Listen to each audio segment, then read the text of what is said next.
মূলত আমি লাইভে ছিলাম। তো এখানে যে যান চলাচল বন্ধ থাকায় যে জনদুর্ভোগ তৈরি হয়েছে সেটি তুলে ধরার চেষ্টা করছিলাম। তো সমস্যাটাই যে আমি আসলে সাধারণ মানুষের মতামত কেন তুলে ধরছিলাম এবং সাধারণ যে ভোগান্তি তৈরি হচ্ছে যানজটের কারণে সেটি কেন তুলে ধরছিলাম, এটাই মূলত অপরাধ। এই কারণে মূলত সে এসে আমার মানে ফুটেজ নিতে বাধা দেয় এবং সে আমার কলার চেপে ধরে এবং সে আমাকে হুমকি দামকি দেয় যে উঠায় নিয়ে যাবে এরকম সেরকম, এবং বিভিন্ন ট্যাগ দেওয়ার চেষ্টা করে, যেমনটা হচ্ছে সেই স্বৈরাচার আমলে যেমনটা আমরা দেখেছি ওরকমটা ট্যাগ দেওয়ার চেষ্টা করে। তো পরবর্তীতে সে ওইদিকে চলে যায়। তারপরে এই তো কিছু সময় পূর্বে আমি ফুটেজ নিচ্ছিলাম, লাইভ নিচ্ছিলাম। তো লাইভে থাকা অবস্থায় যে যান চলাচল বন্ধ হয়ে আছে এই আন্দোলনের কারণে, তো সাধারণ মানুষের আসলে যে ভোগান্তিটা তৈরি হয়েছে যান চলাচল বন্ধ হওয়ার থাকার কারণে সেটি তুলে ধরার চেষ্টা করছিলাম। তো আমি দেখতে পাই যে এই আন্দোলনে যারা এখানে অবস্থান করছে তাদের মধ্যে থেকে একজন দেখতে পাই যে সাধারণ একজন যাত্রীর সাথে খারাপ ব্যবহার করছে, গালাগালি করছে। সেটি আমি ভিডিও আকারে ধারণ করার চেষ্টা করি। তখন সে এসে আমার কলার চেপে ধরে এবং আমি যে ভিডিও ফুটেজ নিচ্ছিলাম সেটি নিতে বাধা দেয়। যখন আমি সাংবাদিক পরিচয় দিই আমার আইডি কার্ড তো আছেই সাথে, তো সেটা দেখার পরে সে আমার উপর আরও বেশি ক্ষিপ্ত হয়ে যায় এবং সে আমাকে কলার ধরে হুমকি দেওয়া শুরু করে যে উঠাই নিয়ে যাব এটা সেটা এই বিষয়গুলো।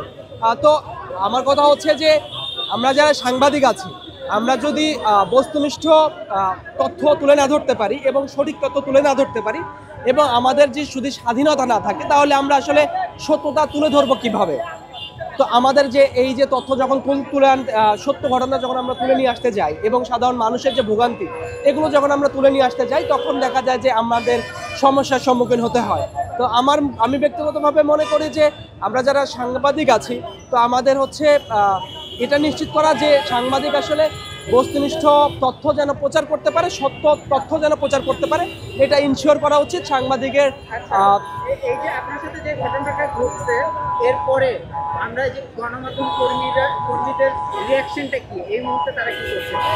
এই মুহূর্তে আমার গায়ে হাত দেওয়ার পরে সাংবাদিকরা ইতিমধ্যে তাদের কাভারেজ দেওয়া বন্ধ করে দিয়েছে। কারণ এটা একটা প্রতিবাদের ভাষা।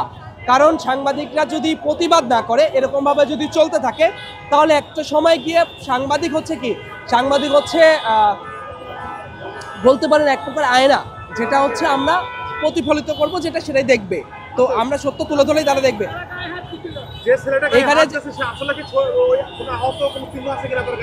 আহতর কোনো চিহ্ন ছিল না তার গায়ে, কিন্তু সে দাবি করছে সে আন্দোলনের একজন যোদ্ধা এবং আন্দোলনে সে অসুস্থ ছিল, এরকমটা সে দাবি করছে। বাট আমি ব্যক্তিগতভাবে আমি যেটুকু দেখতে পেয়েছি তাকে অসুস্থ মনে হয়নি, আমি যতটুকু দেখতে